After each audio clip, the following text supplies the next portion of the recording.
Welcome, empowered healers. Take a moment with me to arrive here. Wherever you are, pause, close your eyes, and take a slow, deep breath in. Feel your body soften. Feel your heart open. Feel spirit drawing near. Today, we're going to talk about a very real and common part of the healing path. Those moments when spirit doesn't arrive the way we thought it would. Maybe you sat down for meditation expecting calm and quiet, but instead your mind was racing. Maybe you came to ceremony expecting bliss, and instead you felt grief rising. Maybe you asked for clarity, and instead spirit brought chaos. These moments can feel disappointing, even frustrating, because they don't match the vibe we had in our minds. But here's the truth. Spirit isn't here to match a vibe. Spirit is here to bring medicine. And the medicine almost never looks the way we expect it to. Today, we'll explore the difference between vibe and medicine, how spiritual bypassing tempts us to escape the deeper work, and how to become an empowered healer who can welcome spirit in any form, even when it isn't what we thought we wanted. So sit back, relax, and let's go deeper. So welcome to the Empowered Healers podcast today. We're going to go deeper in this very powerful month of October where the spirit veils are very thin. And we're going to invite whatever comes into this sacred space.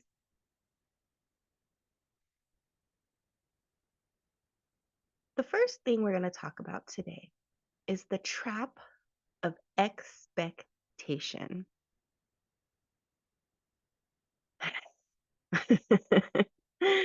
Humans love predictability.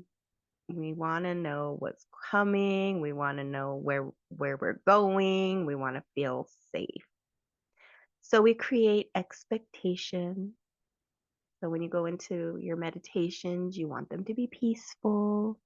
You go to a retreat, it should be life-changing. When you pray, you know it's going to give you exactly what you asked for. And I always tell my students, this is not kumbaya land. That is a fantasy, because many times things will not line up with what you want. That's part of the ego burning. This ego reacts disappointed, irritated, rejected. It blames, it shames, it calls every name in the book. It says, this is stupid. Why did you get into this? It's not working. Self-transformation is exactly that, because you have to confront all of these things that are within you that are causing pain and suffering, but are comfortable and familiar and safe. So when you go into meditation and it's just static, you have to love the static.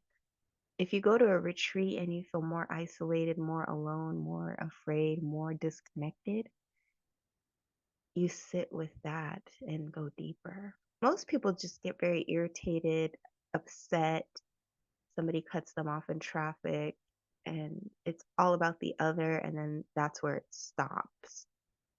But when we go into ceremony, when we go into deeper realizations, we never go outside, we go inside.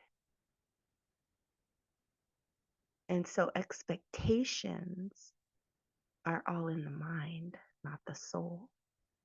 They limit what spirit can give us, because if I have an expectation, I'm going to receive X amount of dollars, and then I receive X amount of dollars, there was no flexibility in receiving less or more. I could have received less, I could have received more. but I have the expectation of this. Now, if I have the expectation to have, $100 and I get $99, I'm obviously disappointed. But if I get $110, I'm more excited because the expectation was I was supposed to receive X amount of dollars. However, when I'm in no expectation and I receive $99, how exciting is that? Versus, then I get 110. There was really no difference in excitement levels because it was unexpected. So imagine you expect meditation to make you calm, and instead all your buried emotions surface. The mind will say, this isn't working.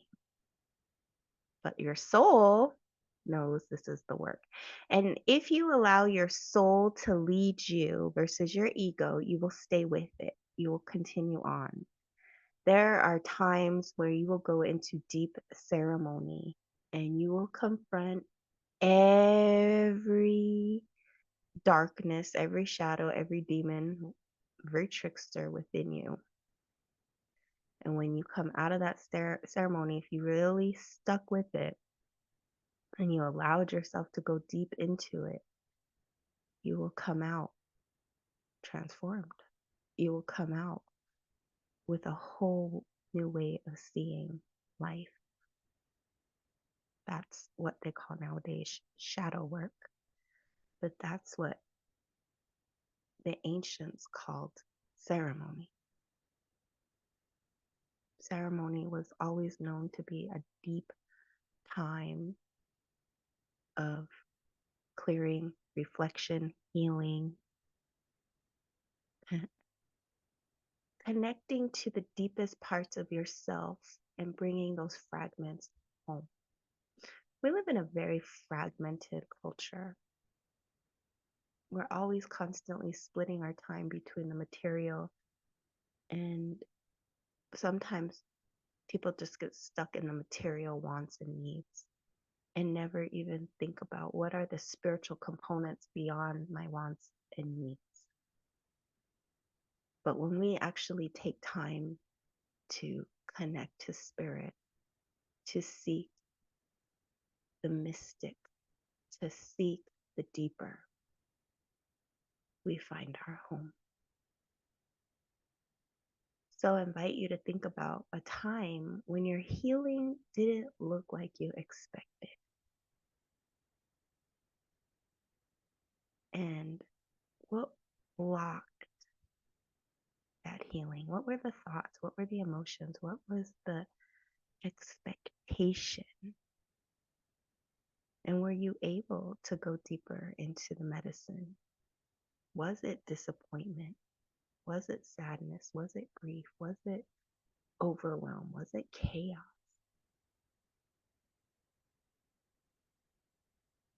And have you gotten to the bottom of what it is? Because until you get to the bottom of what it is, it keeps repeating. Time is a spiral, not a linear concept. It's a spiral, it's a conch shell. It's something that we encounter over and over and over again at different key moments of time. And there is a pattern. So you will notice what every 7 years brings and every 13 years. Every 7 years is a shed, every 13 years is a completion. And there's a pattern to our lives. It's not random chaos. There is actually a song that your life is singing, and it could be dun dun dun dun, or it could be a sweet melody. And at times it may be more the dun dun dun dun, and other times it may be just a sweet waltz. But at any given time, the song can change, but there's always a pattern. So let's talk about the difference between vibe versus medicine. We use this word a lot, vibe. I remember years ago, I met a young lady here in Sedona, and she came to a ceremony, and she was just starting to facilitate medicine ceremony. And I kept saying, well, it's the medicine of something, like let's say bear medicine. And she goes, I don't understand what you're talking about. Because when I think of medicine, I think of pills and drugs and pharmaceuticals, but you're talking about a bear being a medicine. And I thought, oh, that's interesting. You've never heard that, that life taught like bear, or when you have something come into your life that it's a medicine. And her concept of medicine was more negative because she associated it with drugs. But in the ancient way, medicine is whatever you need to make you feel better.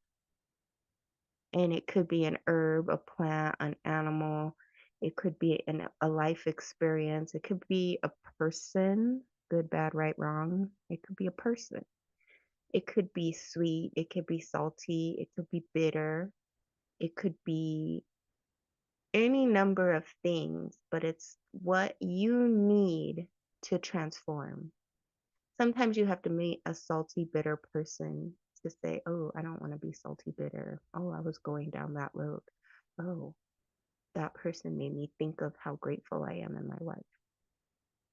A lot of times the energy works in a trickster way, different than a trickster spirit, but it moves you, it tricks you. The spirit world will often speak in, you know, opposites. That's what the whole trickster is about. It's the opposite of what you want. And it tricks you. And sometimes it tricks you in a good way, and sometimes it tricks you in a bad way. But the whole point of it is to recognize it and understand the lesson beyond the experience. So when we have a vibe, oh, I'm vibing, I like that vibe. Ooh, she's a vibe. It's very surface in most cases. Unless you're talking about like an earthquake vibe or something like that. But it's a surface energy. It's an ambiance. It feels good. It's the playlist. It's the incense. It's the mood. It's nothing wrong, but it's just surface. It's not transformational. And sometimes you just need a vibe. You want to go on a Saturday vibe, and you're like, yeah, I want to go to wine country and go listen to some good music, have some wine, hang out with my friends. That's a vibe, right? That's not medicine necessarily. It may be medicine that you need though, depending on how deep it is. If you just go drink some wine and listen to some music, come home and go to bed, that was the vibe. But you could have went to the event, met somebody who changed your life, fell in love, got a new job opportunity, met a new friend. You could have also on the other end got robbed. That's more medicine. Something happening where it's beyond what you wanted or expected, good, bad, right, wrong, but it was medicine because it's something you will not forget. Medicine is deeper energy that heals, shifts, and awakens, often uncomfortable, sometimes messy, but it's always powerful. And the problem is when we confuse the two. If it doesn't feel good, it isn't spiritual. I wish it was like that. Oh, if it doesn't feel good, like kumbaya land, then it isn't spiritual. It's just no good. And that's what we call bypassing, spiritual bypassing, which is the majority of mainstream new age vibes. Not all, but most. If you're going into the surface levels of the spiritual new age, it's all about positive vibe, good vibes only, love and light, and we don't care.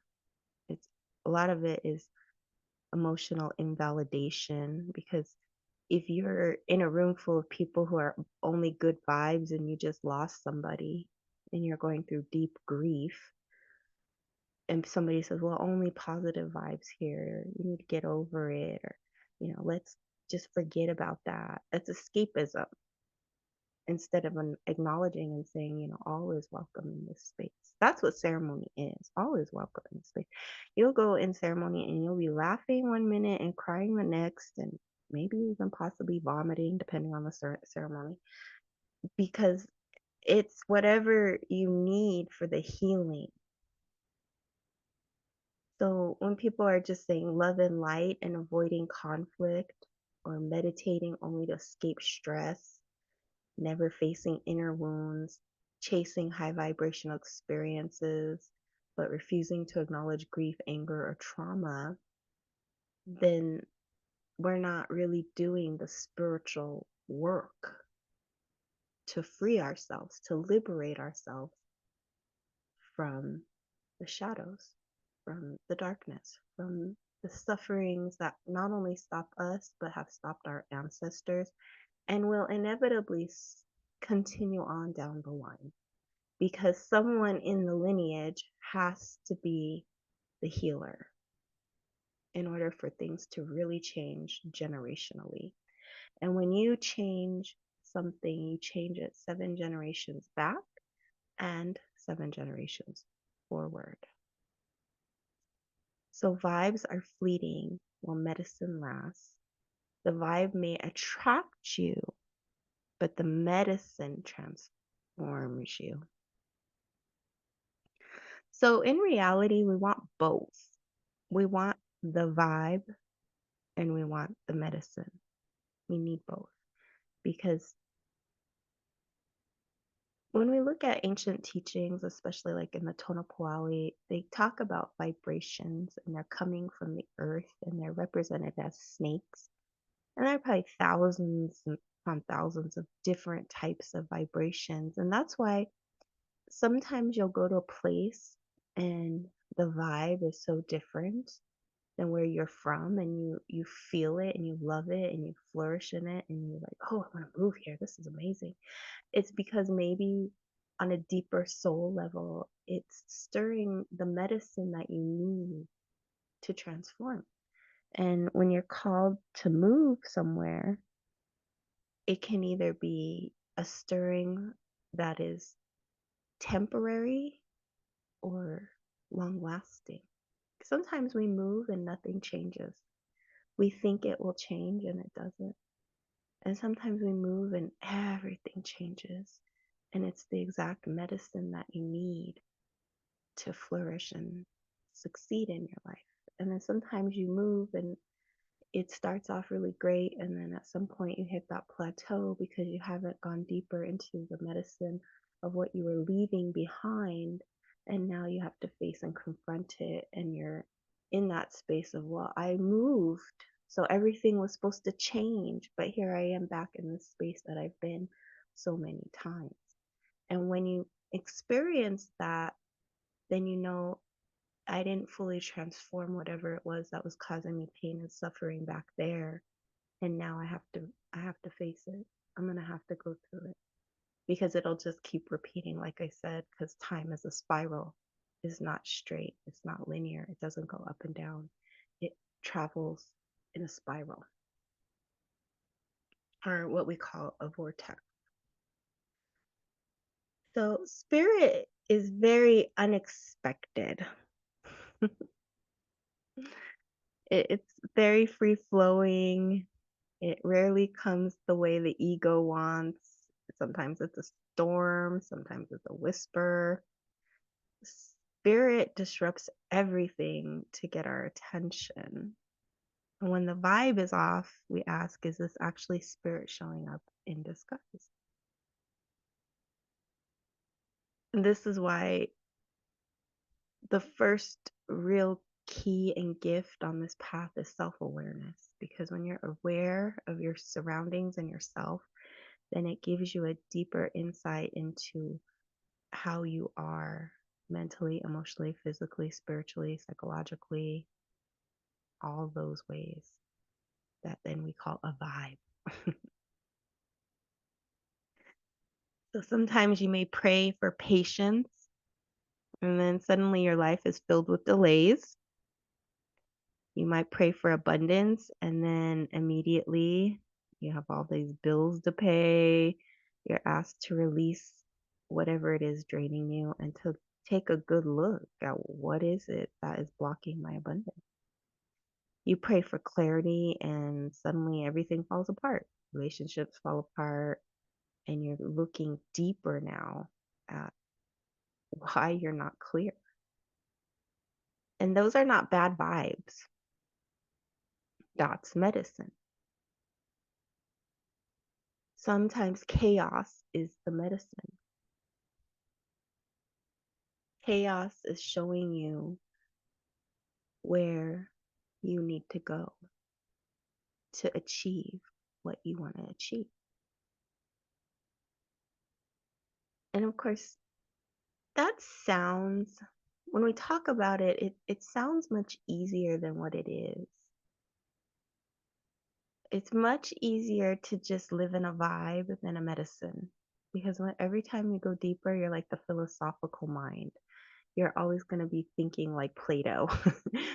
You're going to be thinking like, oh, what is the deeper meaning of the 333? What is the deeper meaning of the this and that? And sometimes it's just 333, and sometimes it's happening at a moment of, oh my gosh, that is so enlightening. That's an aha moment, and you have that synchronicity.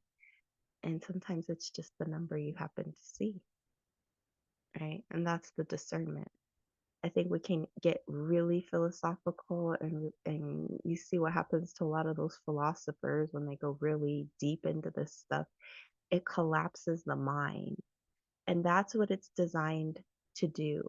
The mystical path is designed to first collapse the egoic mind and drive you almost into a place of insanity. Almost. You shouldn't go full on insane, but some people do, depending on what you're able to handle. But you can be led to the fringes of your mind because you're collapsing what you thought you knew into the vast possibilities of everything that you could know. And that's why when you read mystical texts, they don't make sense. Not until you've been seasoned enough times, they don't make sense. Like you'll read Rumi and what the heck? And then you read it enough, you're like, wow, yeah. And you have enough experiences, it becomes more and more and more powerful. There's books like that. Even the Odyssey is like that. There's a lot of, if you go into ancient texts, ancient texts, you will find passages that will just blow your mind, and they're designed to do that.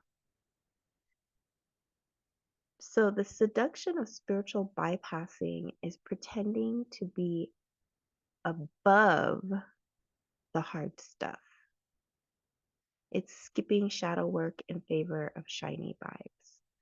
So insisting everything happens for a reason, to avoid feeling grief, using meditation to escape rather than integrate, avoiding conflict in the name of peace, but secretly building resentment.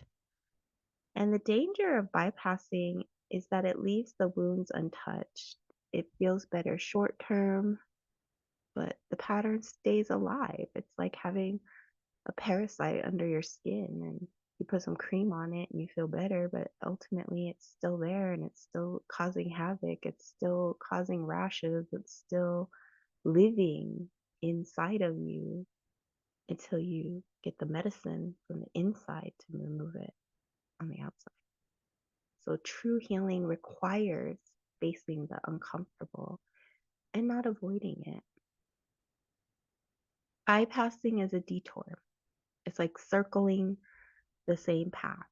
When I lived in Korea, there was the Gangnam Station line, which is the subway, which everybody wants the Gangnam life. It's like the Beverly Hills. And when you go on the Gangnam line, it's the only subway line that just goes in a circle. The wealthiest neighborhood just goes in a circle. So if you miss your stop, you just stay on the train, the subway, and it'll circle back, right? All the other ones go up, down, north, right, north, south, east, west. They have transfer stations. They do all this stuff. But that line just goes in a circle. And it's exactly what bypassing is. It just keeps going in a circle.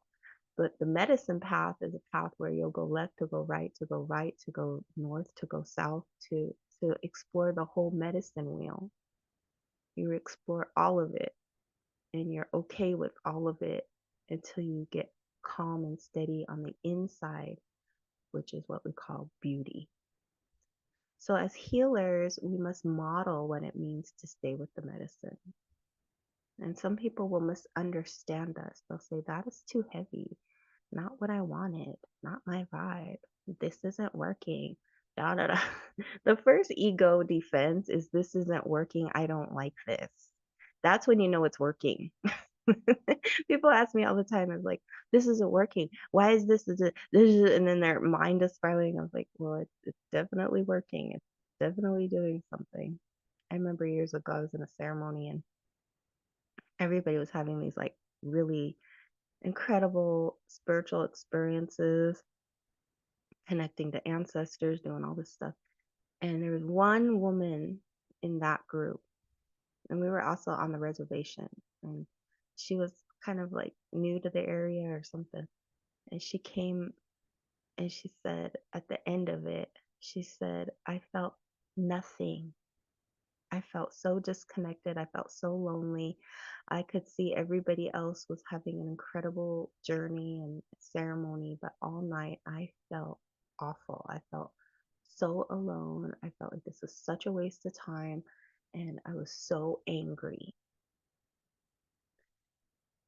And when she spoke that, everybody just paused. And of course, we don't have a way of really knowing what to say when people express their grief and their sorrow and their disappointment, because we live in a bypass society. So everybody just kind of sat and waited for the medicine man to say something. And he said, yeah, you definitely had what you needed. You definitely got it. It may not be what you wanted, but you got what you needed. And I think this will be the door opener for many, many insights and revelations. And you can go deeper with this, or you can just stop right there. And of course, she stopped right there. She said the whole thing was BS and she was never going to do that again. And that's what she chose. That's what she chose. She could have went deeper, but she chose to stay where it was. And that's what most people will do. That's why this is not mainstream path. This is not, there's a billion healers, literally. There's probably a billion. But there's probably more like 100,000 that are doing the real internal work. And that's just showing the vast difference between bypassing and medicine. And that's why throughout time, there's not a lot of medicine people. There's not a lot of shamans. There's not a lot of authentic healers. Even in traditional society, there was one. Even if you go to the reservation now, even people who live on the reservation, they may have never met the medicine man or woman of their tribe because they're not ready for it. They're not on that path. They're not going to. They may seek it when they're really sick or ill or need assistance, or it may just come to them.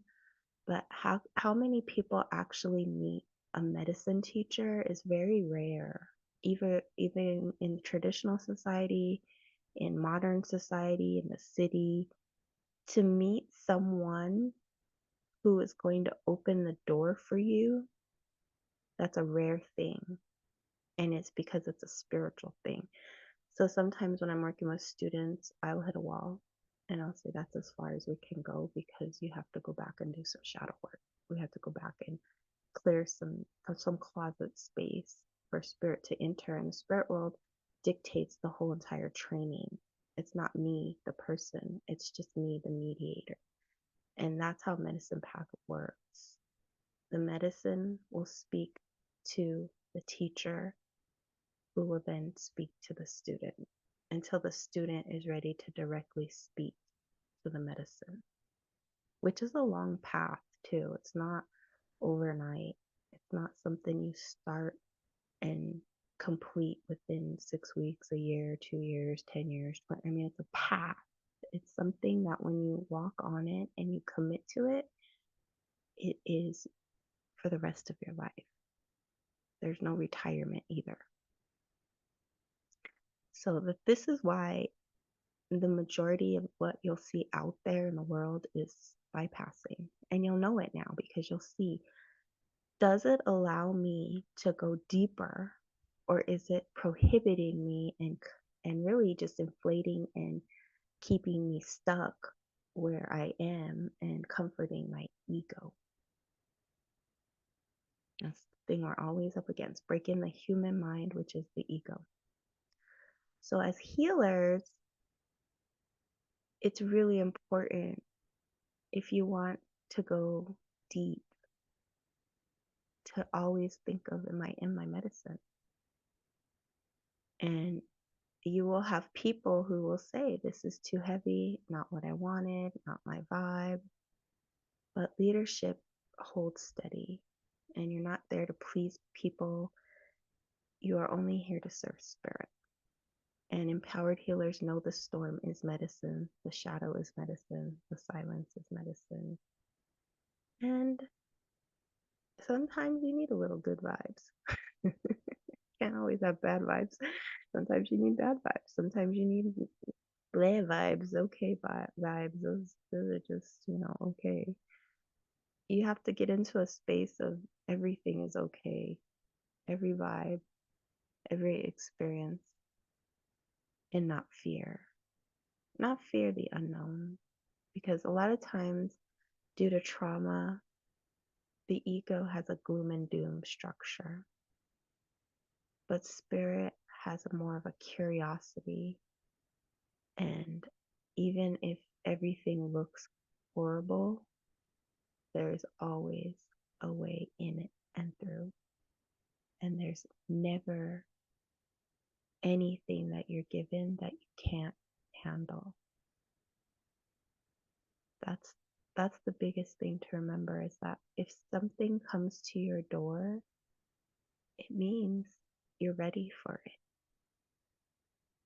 Otherwise, it wouldn't come to your door.